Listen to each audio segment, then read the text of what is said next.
Hello, ako nga pala si Lina. Ito nga pala yung kongka. Andito ako ngayon sa Belgium. Ayan. Pero hindi ko talaga alam kung anong ginagamitan ng kongka na to. Ito ha, subukan natin. Pakan ko na lang.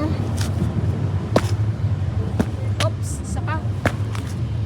Ito yung buto. Yan, ang ganda. Pinaglaruan namin ito ng mga alaga ko noon sa London. Yung first employer ko. Mga anak niya ito. Pick up tayo isa. Ha? I don't know. It's interesting. Para siyang rambutan. Masakit ito. May tinik.